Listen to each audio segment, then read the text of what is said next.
प्रिय बालाजी, स्वागत है आप सभी के गुरुकुल आश्रम के इस प्यारे से यूट्यूब चैनल पर। और आप हैं क्लास 12th के मेरे प्यारे प्यारे से भाई बहन और मेरे प्रिय छात्र जी। आज हम बात करेंगे बच्चों जी आपकी क्लास की 12th के मतलब हम काव्य सीरीज लेके चल रहे हैं। और काव्य खंड क्यों चुना है आप भी जानते हैं कि गद्य खंड जो भी है, आप जितने चैप्टर हैं थोड़ा सा बच्चे अपने एफर्ट लगाते हैं। अगर एक बार देख लेते हैं आपकी सीरीज में गद्य खंड में आपको 2 चैप्टर पढ़ा भी रखे हैं। ठीक है? हमने बातचीत को और उसने कहा था, 2 चैप्टर को बहुत अच्छी डिटेल में पढ़ाता है जैसे। और अपने लेक्चर की क्वालिटी आपने देखा होगा कि अपना कंटेंट कितना अच्छा होता है। क्वेश्चन पूरे ऑब्जेक्टिव सब्जेक्टिव सब कुछ हम एक ही सीरीज में करते हैं। ऐसा नहीं कि बच्चों के लिए 2-2 लेक्चर बनाए जाए, कोई भी लंबा चैप्टर होता है जो भी है। और उसके बाद हमने जब काव्य खंड में हम 2 इधर पढ़ा के छोड़े थे। मैं बच्चा ये आपसे ये बोल रहा हूँ कि आप इधर जितने चैप्टर हैं तब तक रीडिंग करते रहिएगा। इसमें 1-2 चैप्टर थोड़ा मुश्किल है कहानी में भी, लेकिन जैसे कि संपूर्ण क्रांति, अर्धनारी स्वर, रोज, एक लेख और एक पत्र, भगत सिंह वाले, ये सब कहानी अच्छे से आप समझ जाएंगे, बिल्कुल दिक्कत नहीं आएगा। सिपाही की माँ हो गया, जूठन बहुत जबरदस्त। मतलब आप इस कहानी को पढ़ के, इस आत्मकथा को पढ़ के आप रो देंगे। ऐसे ही मतलब इतना अच्छा, मतलब जबरदस्त ओम प्रकाश बल्ली की कहानी है ये। आत्मकथा है, बहुत जबरदस्त है। और हंसते हुए मेरा अकेलापन, ये थोड़ा अजीब सा होता है, तिरछी गजब है थोड़ा। आपको थोड़ा मुश्किल लगता है समझने में कि लंबी कहानी है ये। और शिक्षा, तो इसमें जो भी बच गए हैं अभी 14 मतलब 12 बचे हैं, तो 12 में आपको 5-6 तो बहुत आसानी से समझ जाएंगे। 2-3 में थोड़ा समस्या आ सकता है, लेकिन उसको भी 2 बार 3 बार रीड करेंगे तो भी काम बन जाएंगे आपके। इधर काव्य खंड में आप खुद से करेंगे तो ये भी नहीं कर पाएंगे, या मैं हूँ या आप हो, कोई विद्यार्थी हो। इधर के काव्य खंड बहुत मुश्किल होते हैं, लेकिन उसको जब एक बार हम उसका अर्थ जान जाते हैं तो सबसे आसान हो जाता है।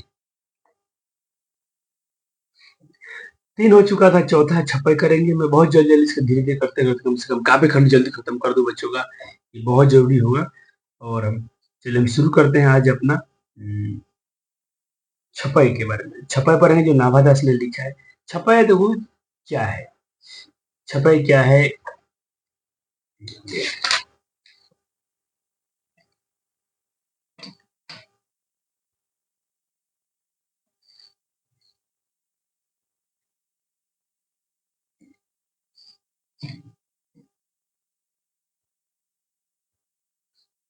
लाइट का समस्या है तो फिर भी चलिए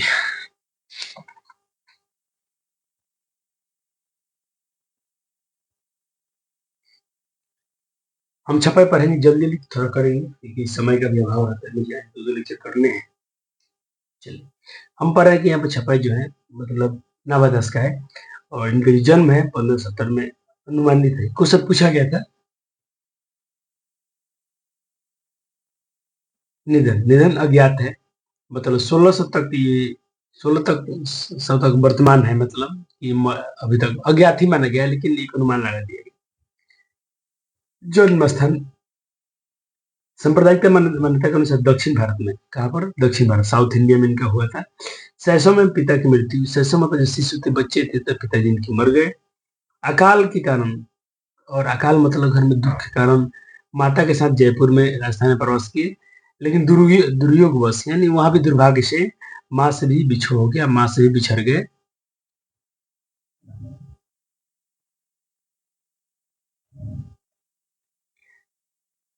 शिक्षा देख लेते हैं। कहते गुरु और प्रतिपालक, प्रतिपालक मतलब जो बच्चे को माता पिता ना हो उसको पाला पोसा जाए उसे।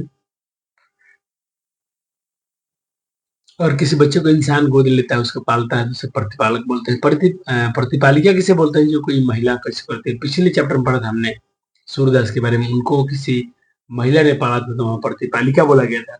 यहाँ प्रतिपालक बोले। और गुरु इनके जो थे वो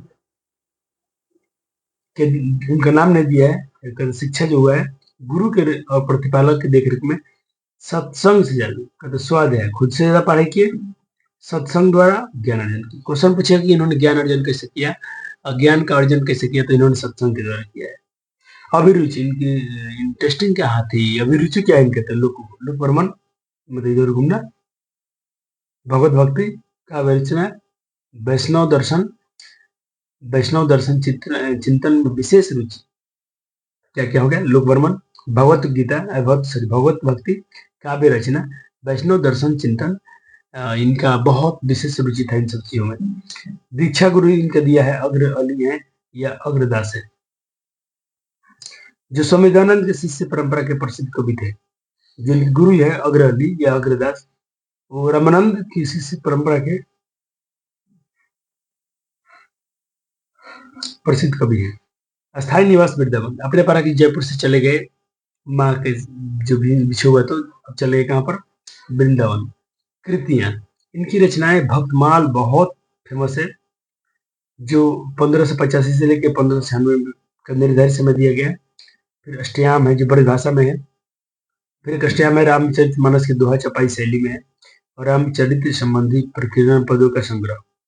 खासकर इनका भक्तमाल जो है बहुत इंपॉर्टेंट है और इससे क्वेश्चन पूछा भी गया है। कुछ विशेष पढ़ लेते हैं, इनके विशेष में क्या दिया गया है।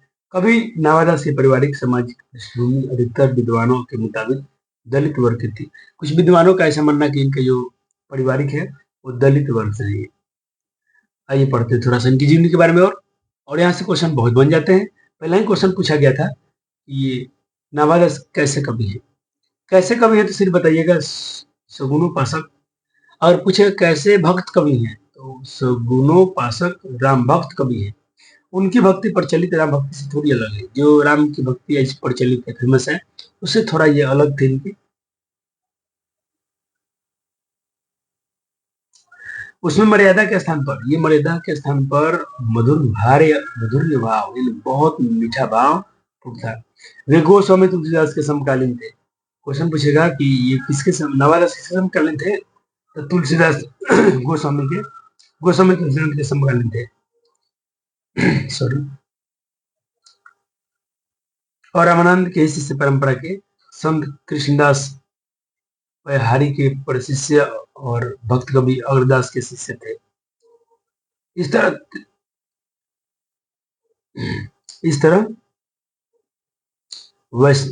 वे वैष्णव के एक निश्चित संप्रदाय में दीक्षित थे, किंतु उनकी सोच और मान्यताओं में किसी तरह की संकीर्णता नहीं थी।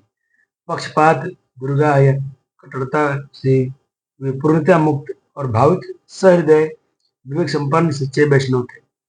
प्रसिद्ध कृति भक्तमाल, इनकी भक्तमाल जो है सबसे प्रसिद्ध कृति है। भक्त कवि नवादास की शील, सोच और मानस का निर्मल दर्पण है। अविचल भगवत भक्ति, भक्ति भक्त चरित्र और भक्तों की स्मृतियां नवादास का अनुभव सर्वस्व यही है। गृहस्थ, सामाजिक, सांसारिक जीवन, विस्तृत और जटिल मानव संबंध इत्यादि का उन्हें अनुभव नहीं था। वे एक विरक्त जीवन जीते आए संत थे। स्पष्टतः उनके अनुभव के उस छोटे दायरे में ही उन्होंने अपनी अभिरुचि, ज्ञान, विवेक, भाव प्रसार आदि के द्वारा प्रतिभा का प्रकर्ष उपस्थित कर दिया। भक्तमाल जिसकी आगे परंपरा चल पड़ी, यह प्रमाणित करता है। देखिए इन्हें ये हम जो यूनिस पढ़ रहे हैं, ये किसके, इनके भक्त, इनके गुरु कौन थे, ये किसके समकालीन थे, ये इंपॉर्टेंट पॉइंट है। और ये कैसे कवि थे, 3 पॉइंट आपको याद रखना है। ये वाला फिलहाल हम सब कुछ पढ़ रहे हैं तो सब कुछ आपके दिमाग में थोड़े थोड़े सहज होना चाहिए, लेकिन विशेष रूप से वो पंक्तियां जो बहुत बार थोड़ा परीक्षा की दृष्टि से अच्छे होते हैं। भक्तमाल जैसा नाम है, ये स्पष्ट होता है कि भक्त चरित्र की माला है। तो क्वेश्चन कभी भक्तमाल क्या है तो कह सकते, ऑब्जेक्टिव में पूछा गया था, तब कह सकते हैं भक्त चरित्रों की माला है। भक्तमाल कैसा माला है, तो भक्त चरित्रों की माला है, यानी भक्तों की चरित्र की माला है। खासकर इसमें भी हम पढ़ेंगे कबीरदास और सूरदास के जो चरित्र है उनके बारे में। उसमें नाभादास के पूर्ववर्ती और समवर्ती वैष्णव भक्तों की चरित्र वर्णित है। भक्तों के चयन धर्म, संप्रदाय, जाति, लिंग, निर्गुण, सगुण आदि के विभेदकारी आग्रहों को महत्व न देते हुए केवल वैष्णवता को ही ध्यान में रखा गया है। यह वैष्णव भक्ति के अनुरूप ही है,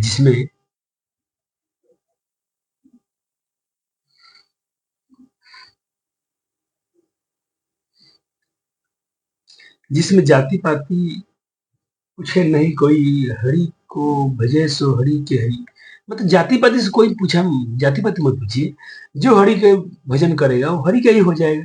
जैसा क्रांतिकारी उद्घोष कहे, भक्तमाल में वर्णित सभी भक्त कवि नहीं है, भक्तमाल में सभी भक्त कवि नहीं है, किंतु भक्त कवियों की संख्या कम भी नहीं है।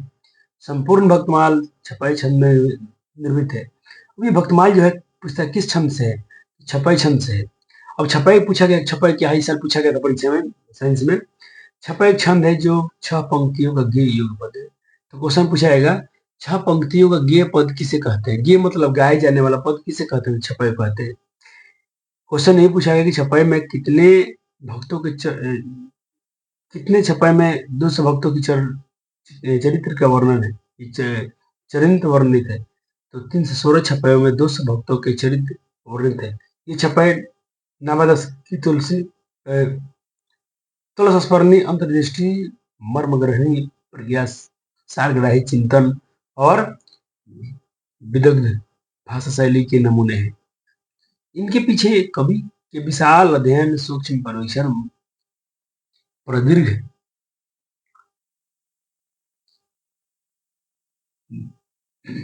मनन और अंतरंग अनुशीलन छिपे हुए हैं। ये छपाई नवादास की सहृदय आलोचनात्मक प्रतिभा के विशेष प्रमाण है। उनके छपाइयों द्वारा मध्यकाल में ही आधुनिक अर्थों में हिंदी आलोचना का नवादास न केवल बीजोपन किया बल्कि सांकेतिक रूप से अग्रिम पथ निर्देश भी कर दिया था। रीतिकाल के तथा कथित शास्त्रीय काव्य चिंतन को देखते हुए नावादास की क्रांतिकारी महत्वपूर्ण स्पष्ट हो जाता है। यहाँ कबीर और सूरदास पर लिखे गए छपाई, जो इनका छपाई है कबीर पर और सूरदास पर लिखे हुए हैं, भक्तमाल से संकलित है। भक्तमाल क्या है? भक्तों की माला आप समझ सकते हैं। वैष्णव भक्ति का नितांत से संबंधित अब तक नितांत विभिन्न 2 शाखाओं के इन 2 महान भक्त कवियों पर लिखे गए हैं। 2 महान कवियों पर, कबीर पर और सूरदास पर लिखा गया छपाई है, जिसको नाभादास ने लिखा है। ये छंद ऊपर कही गई बातों के सटीक प्रमाण है और इन कवियों से संबंधित अब तक के संपूर्ण अध्याय विवेचन का सार सूत्र इन छंदों से में कैसे पूर्व कथित है, यह देखना विस्मयकारी और प्रीतिकर है। ऐसा प्रतीत होता है कि गोया आगे की सतियों में इन कवियों के अध्ययन विवेचन की रूपरेखा जैसे तय कर दी गई हो।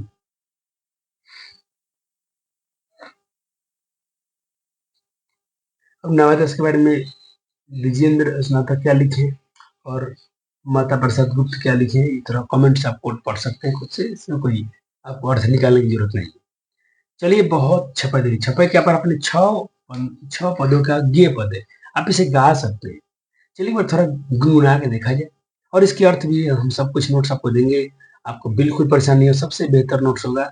आप इसको पढ़ के जो भी चैप्टर से क्वेश्चन बनेंगे आप करते हुए दिखेंगे, आपको कोई क्वेश्चन आपको तंग नहीं करेगा। अपने पूरे जीवनी पढ़ा, आप पूरा इसका अर्थ पढ़ेंगे, फिर क्वेश्चन आंसर भी हम अभ्यास करेंगे जो पीवाईक्यू में पूछा गया है। कहते हैं कि पहला जो इनके पद है कबीर छपाई जो है, कबीर के, इसमें कबीर के बारे में, कबीर की भक्ति कैसी है इसको नाभादास ने बताया। तो नाभादास कहते हैं, क्या लिखते हैं कबीर की भक्ति के बारे में। अब कबीर दास का क्या मन है, क्या इनका विचार होता है। भक्ति विमुख जे धर्म सुधर्म, धर्म सुधर लिखा है, भक्ति विमुख जे धर्म सु सब अधर्म करी जाए, योग यज्ञ व्रत दान भजन बिनु तुक्ष दिखाए। अब इसमें ये कह रहे हैं कवि कबीर दास के बारे में नाभादास ये बता रहे हैं कि जो भक्ति से विमुख हो जाते हैं, जो भक्ति से अपना मुंह मोड़ लेते हैं, उनका धर्म से अधर्म करिए जाए, उनका जो भी धर्म करते हैं वो सारा धर्म उनका अधर्म हो जाता है। इसलिए भक्ति से विमुख नहीं होना चाहिए, भक्ति से मुंह नहीं मोड़ना चाहिए विद्यार्थियों को, भक्तियों के सारे व्यक्तियों के, इंसान को, ऐसा कबीर दास का कहना है। अब जो भक्ति से विमुख हो गए हैं उनके बारे में और क्या है, योग यज्ञ व्रत दान भजन बिनु तुक्ष दिखाए। योग मतलब जो भी तपस्या योग करते हैं, यज्ञ करते हैं, व्रत करते हैं, दान करते हैं, आप कितना भी दान कर लें, कितने व्रत कर लें, भजन कर लें, सब तुच्छ दिखा, सब छोटा मालूम पड़ेगा सिर्फ अगर भगवान से आप भक्ति से मुंह मोड़ लेते हैं तो। चलिए अगला पंक्ति में अपने पर छपा जो होता है 6 पंक्तियों का गाने वाला पद होता है। हिंदू तुरक प्रमाण रमैली सबती साखी, पक्षपात नहीं बचन सभी के हित की भाषी। यह नावादस कर है कबीर के बारे में कि हिंदू और मुसलमान की प्रमाण जो है ये मिल जाता है, ये साक्ष्य है। हिंदू मुस्लिम जो भी ये एक जैसे हैं, सब कुछ इनमें कोई भेदभाव नहीं है, ये इनके रामायणी में है, साक्ष्य प्रमाण है। पक्षपात नहीं, इसमें कोई पक्षपात नहीं, ये कोई हिंदू मुस्लिम में कोई भेदभाव नहीं करते हैं। वचन जो भी बोलते हैं, जो भी बोलते हैं कबीर सभी के हित की बात, सबके हित के लिए बोलते हैं, चाहे हिंदू हो मुसलमान हो, इनमें कोई भेदभाव नहीं करते हैं, इन प्राणियों में कोई भेदभाव नहीं, सबके हित के लिए बोलते हैं। आरूढ़ अरुण दशा है जगत पे मुख देखी नहीं हानि भनी, कबीर कानी राखी नहीं वरना श्रम सत्य दर्शनी। देखो यहाँ पर ये कह रहे हैं कि जो जगत में जो भी लोग ऐसे होते हैं, दशा है, मुख देख के लोग बात करते हैं, चेहरा देखकर बात करते हैं, लेकिन ये ऐसा नहीं है। ये चेहरा देखकर बात करने वाला में से नहीं कि आप हमारे मुंह पर हमारे जैसा और उनके मुंह पर जैसा। कबीर कहानी नहीं, और किसी के सुना मतलब आप इससे कोई आके, हम लोग से क्या होता है अक्सर कोई बोल देता है कर ए जी आप कुछ ने ऐसा बोला, आपको ऐसा बोला क्या, तो हम उस पर विश्वास कर लेते हैं, लड़ जाते हैं, झगड़ जाते हैं।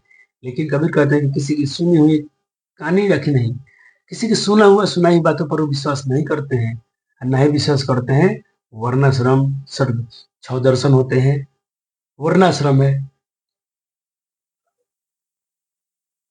इन सब पर भी विश्वास नहीं करते हैं, सिर्फ अपने आंखों से देखी हुई बातों पर विश्वास करते हैं, जो उन्होंने देखा है उस पर विश्वास करते हैं, कि ना किसी के सुने हुए पर, ना ही वर्णाश्रम इन बातों पर नहीं करते हैं।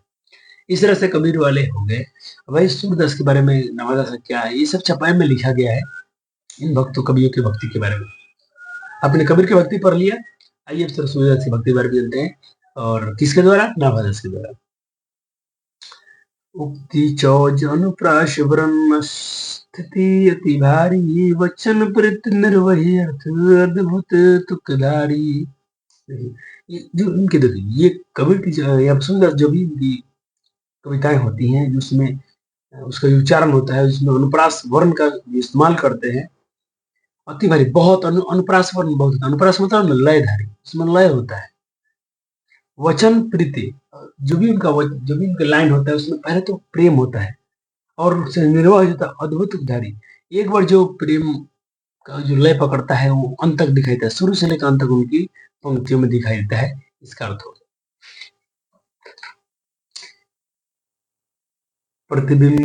प्रतिबिंबित दृष्टि हृदय हरि लीला भासी, जन्म कर्म गुण रूप सभी रसना प्रकाशी।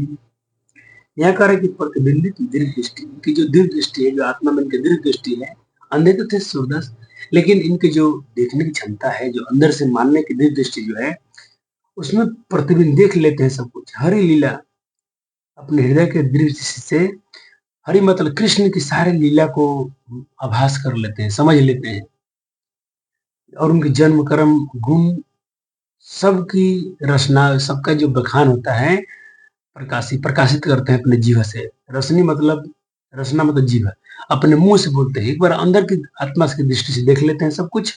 सब श्री कृष्ण जो भी इनका बचपन से लेकर जन्म कर्म गुण सबको वर्णन करते रहते हैं, प्रकाशित करते हैं अपने मुंह से बोलकर, जीवा से बोलकर। विमल बुद्धि हो तुकसी, सॉरी, विमल बुद्धि हो तासुकी जो यह गुण श्रवण धरे, सूर कबित सुनि कौन कवि जो नहीं सिर चालन करे। यहाँ पर कहते हैं जो और सूरदास की पंक्तियां सुनते हैं, कविताएं सुनते हैं, बुद्धि उनकी विमल हो जाती है, उनकी बुद्धि विमल सुंदर, विमल मतलब पवित्र हो जाती है। जो उनका ये गुण गान सुनते हैं, सुर कवि सुनी कौन कवि नहीं, सुर की कविता सुनकर कौन ऐसा कवि जो है जो नहीं सिर चालन करे, जो अपना सिर हिलाना शुरू न कर दे, अपना कभी अपने देखा होगा जब मन के मुताबिक गीत बजता है, भक्ति गीत बजता है, आप उसमें ना अपने ना चाहते हुए भी अपना सिर हिलाने लगते हैं, पैर हिलाने लगते हैं, ऐसा होता है कि नहीं? हमारे साथ बहुत बार हुआ, आपके साथ भी होता होगा। आपके आपके दिल को छू जाने वाला कोई अच्छी गीत बजता हो, आप उसमें विलीन हो जाते हैं। तो यहाँ पर कहते हैं ना, बता शुद्धसी कविता को सुनकर कौन ऐसा कवि नहीं है जो अपना सिर हिलाना शुरू ना कर। इस तरह से कविताएं की भावार्थ समाप्त होती है। आइए इसके नोट्स और क्वेश्चन आंसर भी आपको वन शॉट में करा देते हैं। वीडियो को लाइक और शेयर जरूर कर दीजिए अपने मित्रों के साथ। इतना छोटा लेक्चर और इतना सारा कंटेंट को ये प्रोवाइड नहीं करते हैं लोग। चलिए शुरू करते हैं आज का ये वन शॉट सीरीज।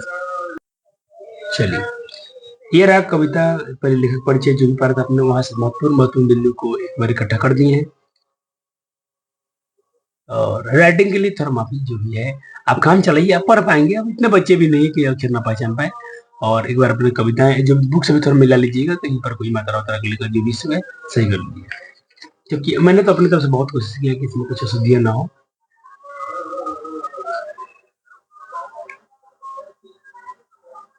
हो गया? तो ये तो था जीवनी से प्रसिद्ध जो भी महत्वपूर्ण बिंदु।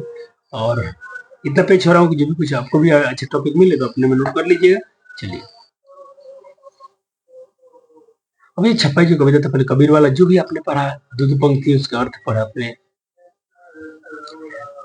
अच्छा, जो भी कविता हमने जो छपाई पढ़ा, जो भी लिया गया भक्तमाल से, भक्तमाल रचना से लिया गया है।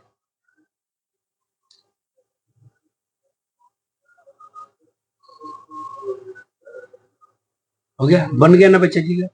इसमें कोई आपका पॉइंट तो छूटा नहीं। एक बार दोबारा दिखाता हूँ ताकि बच्चा जी आपका कुछ भी मिसकॉन्सेप्ट अधूरा ना रहे।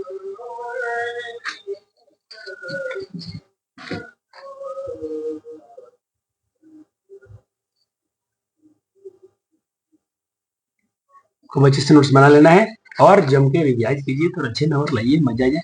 सर अपने लिए कितना मेहनत कर रहे हैं ना, मैं कहीं से कॉपी किया हूँ ना कोई पेस्ट किया हूँ ना, इसमें पीडीएफ मेरा हाथ से लिखा हुआ बच्चे, ताकि और बच्चे अपना लिखा हुआ चीज बहुत याद रहता है। जो भी पढ़ाया हूँ वही सब इसमें आपको अर्थ में दिखेगा। चलिए हो गया? चलिए अब यहाँ पर देखिए छपे कविता का सारांश लिखना है। ठीक है, तो सारांश तो आप लिखिए। सारांश कैसे लिखना है? जो पद 1 में पद 2 में जो भी कबीर और शुक्र जो भी अपने पढ़ा उसका अर्थ, अब उसका अर्थ को अपने भाषा में एक बार में लिख देना है, वही सारांश होता है। और सारांश अभी आएगा बड़े नंबर के लिए आएगा। ठीक है, तो मैं होमवर्क में लिख दिया हूँ। अब जो भी अर्थ अब तक लिखिए अपने, एक साथ उसको लिख देना है, तो समझ लीजिए वही सारांश है। थोड़ा उसमें से कुछ वर्ड आप छूट सकते हैं, लेकिन बाकी छोटा कर थोड़ा उसको लिख दीजिएगा। हो गया? मैं जगह छोड़ा हूँ, मैं कभी इसको लिख लूंगा, समय रहेगा तो आप पे छोड़ रहा हूँ, आप आराम से लिख पाएंगे। आइए ना प्रश्न अभ्यास कर लेते हैं। पहला प्रश्न है कि सर नाभादस ने छपाई में कबीर की किन विशेषताओं का उल्लेख किया है? 2022 में आया हुआ क्वेश्चन है। तो कबीर की किन विशेषताओं का? कबीर की आपने विशेषता देखा था, वो भेदभाव नहीं करते हैं, उनके भाषा जो होते हैं सबके हित के लिए होते हैं। ये लिख देते हैं तो आपको नंबर मिल जाते हैं। मुख देखे नहीं भानी का अर्थ क्या होता है? मुख देखकर बात नहीं करने वाला अर्थ, इसका अर्थ लिखना है। तो आप लिखेंगे मुख देखे नहीं भानी का अर्थ होता है कि मुख देखकर वर्णन करना। यह कबीर पर इसलिए लागू होता है कि वह किसी का मुख देखकर प्रशंसा कभी किए नहीं, बात नहीं की आप ऐसे हैं, मेरे मुंह पर मेरे ऐसा, आपके मुंह पर ऐसा, ऐसा कबीर कभी करते नहीं थे, और वे सबको एक समान भी समझते थे। अगला कवि सूर्य के काव्य पर किन विशेषताओं का उल्लेख किया गया है? जो दूसरे पद में छपा जो था उस पर उनकी किसका विशेषता का वर्णन किया है नाभादस ने? पक्षपात नहीं वचन सबहि के हित की भाषी, इस पर में कबीर के किस गुण को परिचय देता है? कोई पक्षपात नहीं करते हैं, सबके हित की बात करते हैं। इसमें कभी कौन सा गुण? तो मेरे से तो ये भाई समदर्शी वाला गुण हो जाएगा कि वो सबके लिए समान है, सबको समान देखने वाला, सबको समान दृष्टि से देखने वाला, उसको समदर्शी कहते हैं। ये कबीर का मतलब बहुत अच्छा गुण है, वो कोई इंसान भेदभाव नहीं करते हैं।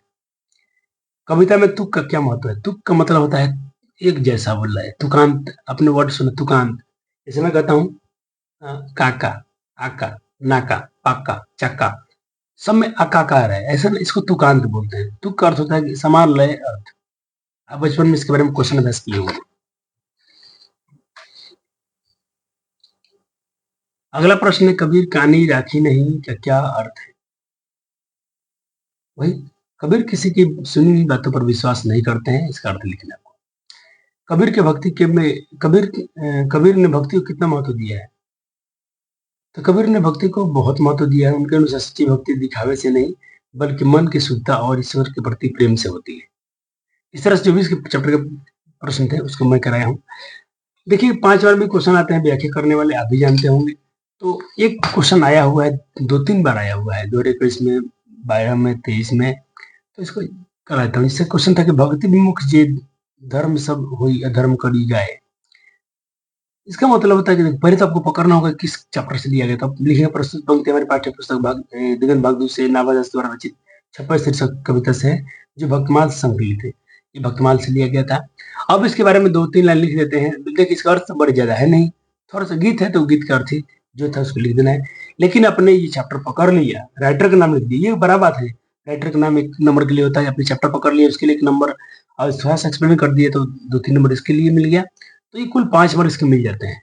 ठीक है, तो मैंने सब्जेक्टिव में इतना ही किया था आपके लिए। आप थोड़ा क्वेश्चन में खुद से भी देख लीजिए, कुछ क्वेश्चन हमसे छूटा हो तो अभ्यास जरूर कर लीजिएगा।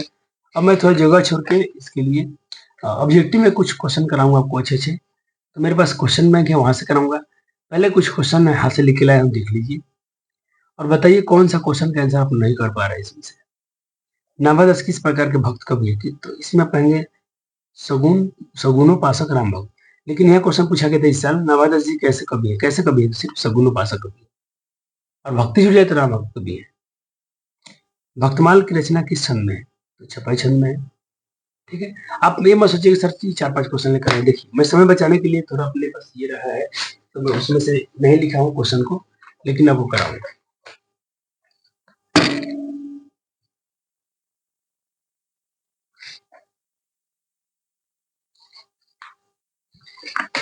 बच्चे मेरे पास टाइम रहेगा, मैं बिल्कुल कोशिश करूंगा आप सिलेबस टाइम पर खत्म किया जाए।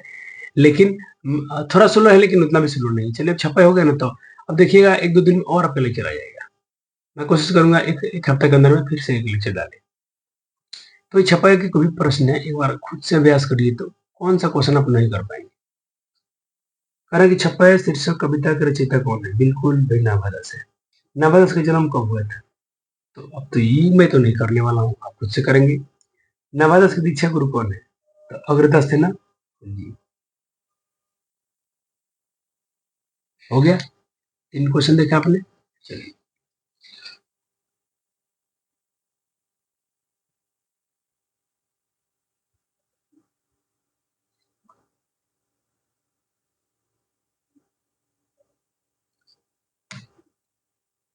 चलिए, नाभादास का अस्थायी निवास कहाँ है? देखो अस्थायी निवास कहाँ चले गए थे, याद करो।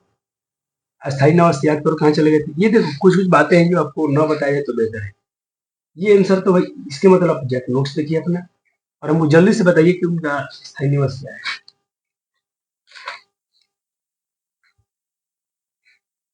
देख लिया आपने, उनका अस्थायी निवास था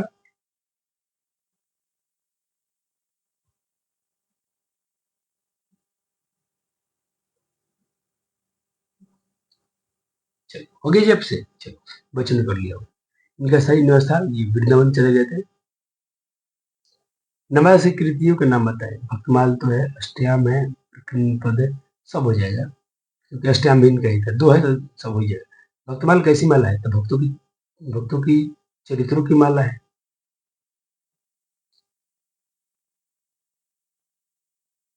4, 5, 6, 7। छपा एक ऐसा छंद है, छपा एक ऐसा गाने वाला छंद है, देख लीजिएगा। जो गे होता है, गे मतलब जो गाए जाने वाला। भक्तमाल में कितने हैं बताइए तो, कितने हैं जी? 316। 316 इसमें भक्तमाल में कितने छपे हैं? तो 316 है। और कितने कवियों के बारे में है? 200 कवियों के बारे में है, भक्त कवि के बारे में। हाँ, भक्तमाल में कितने चरित्र वर्णित है? वही 200, 200 भक्तों के बारे में। आपके पाठ्य में किन किन पर लिखे छपे हैं? तो किन पर लिखा गया है? तो हमारे छपे में दो दो कवियों के बारे में, 200 भक्तों कवि है, 200 में से 2 के बारे में अपने हमारे सिलेबस में है। कौन कौन? कबीर और सूरदास, ये हो जाएगा। नाभादास ने भक्तों के परिचय में किस शैली का परिचय दिया है? संधि शैली, समाज शैली, सर्व शैली, प्रत्यय शैली। ये कैसे क्वेश्चन है जी? तो इनका हम एक बार चेक करें। एक बार 11 का आंसर जल्दी से सोच के बच्चे बचाइए। आप लोग एक बार सोचिए 11 का आंसर। तो मैं इसका आंसर देख लेता हूँ। इन्होंने क्या दिया है, 4 का क्वेश्चन संख्या 11 है, चैप्टर 4 में 11 सवाल। चलिए एक बार सोचिए, तो इसमें ना समाज शैली का ये दिया है, क्वेश्चन थोड़ा नया दिख रहा है हमको। किसने लिखा है शुरू कविता सुंदर कवि? ये तो भाई नाभारस ने लिखा है। कहाँ लिखा है? छप्पन में लिखा है। किसने लिखा है कि भक्ति से जिद मुड़िएगा? तो भाई जो भक्ति से विमुख हो जाएंगे, तो पहले तो कबीर का ही था ये, जैसी नाभारस तुमसे जिद धर्म करिएगा, क्योंकि पहला ही लाइन है भक्ति से। हाँ, कबीर के बारे में, कबीर की ये मतलब भक्ति है। किसने लिखा है? भक्ति विमुख जो धर्म का ये धर्म गए, तो यहाँ पर कबीर नहीं दिया तो नाभारस कहेंगे, नाभारस नहीं लिखा है। किसके बारे में? कबीर की भक्ति के बारे में लिखा है। किसके बारे में कहा गया पक्षपात नहीं करते, सबके लिखने से बोलते हैं? तो भाई ये कबीरदास है। ये पक्षपात नहीं करते हैं, सबके लिए एक जैसा बोलते हैं कबीर। सरदर्शन शब्द का अर्थ होता है छह दर्शन, छह भक्त कवि का सत्कार, छह दर्शन भारत के प्रसिद्ध, ये हो जाएगा। किसने लिखा है कि भक्तमाल मध्यम वैष्णव के रूपरेखा समझने के लिए सबसे प्रसिद्ध?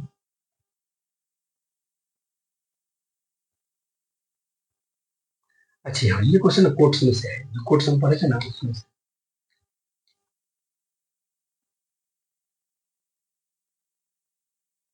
इसका माता प्रसाद गुप्त हो जाएगा, माता प्रसाद गुप्त। ये यहाँ से भी क्वेश्चन आ गया है, डाल दिए लोग। चलो ठीक है, यानी जो कोट्स नहीं लिखा था नीचे, उसमें से भी क्वेश्चन अभ्यास के लिए दिए हैं। चलो 16 क्वेश्चन अभ्यास किया आपने, और 5 और लिख करके था, 21 क्वेश्चन अभ्यास हो गया। सर लिखना है, मैं कहता हूँ अगर आपके पास ये क्वेश्चन बैंक है तो आप इसमें टिक लगा सकते हैं। जो क्वेश्चन मैं लिख के लाया हूँ उसको आप लिख लीजिएगा बस। जो समय बचाकर, आपको बहुत कुछ पढ़ना भी तो है, इंग्लिश पढ़ना है, साइंस पढ़ना है, बहुत सारे सिलेबस आपके लंबे चौड़े हैं। नवादश किस काल कवि है? आधुनिक काल, विगथा काल, भक्ति काल, भक्ति काल कह दे। नवादश किस कवि के गुण बढ़ा सकते? पक्षपात नहीं वचन, ये भाई कवि क्या है? नवादश की काव्य रचना क्या था? वृंदावन। अच्छा, रचना क्षेत्र क्या था? हरिद्वार, काशी, मथुरा। वृंदावन थे तो वही भाई का हो जाएगा।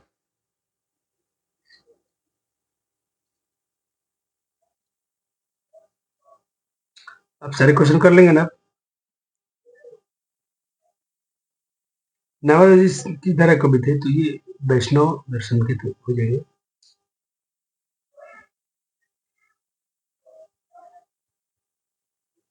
अच्छा, इसके अंदर छूट गया। नवादश की भक्ति धारा मर्यादा के स्थान पर क्या था? तो ये मधुर भार्य था, मधुर्य भाव था, ये मधुर भार्य इनका भक्त था। बाकी जो प्रचलित है उससे थोड़ा इनका भिन्न था। संपूर्ण भक्तमाला, भक्तमाल जो है किस संत से निबंध है? तो छपै से निबंध। नवादश किसके समकालीन थे? तुलसीदास, मिलिंद, तो गोस्वामी तुलसीदास के समकालीन थे ये। ठीक है ना? एक बार 23 का आंसर चेक किया जाए।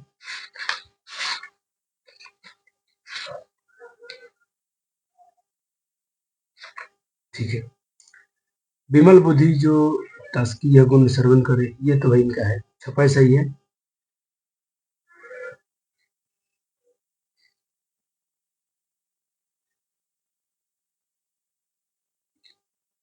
और छपाई के अनुसार सबके हित के वचन कौन करता है? तो ये कबीर करते हैं सबके हित के। नवादश ने ज्ञान अर्जन कैसे लिया? सत्संग के द्वारा। नवादश किस प्रकार के भक्त कवि है? किस प्रकार के सब? तो मैं करा दिया हूँ, ये मैं क्वेश्चन करा चुका हूँ। चलिए देखो, इसमें 27 दिया था, ये मेरे पास पिछले साल का है, ब्रिलियंट का था, अच्छा है ये ऑब्जेक्टिव के लिए। फिर भी मैं आपको लिए क्वेश्चन में कभी देखूंगा, मैं थोड़ा समय कम था तो थोड़ा कम किया हूँ। अगले लेक्चर में लाऊँ तो इसकी छोटा सा करा दूंगा। वीडियो को लाइक और शेयर जरूर कर दीजिएगा। कैसा लगा मेरा ये वन सीरीज, एक बार कमेंट में जरूर अपना सुझाव दीजिए। बहुत बहुत धन्यवाद, थैंक यू।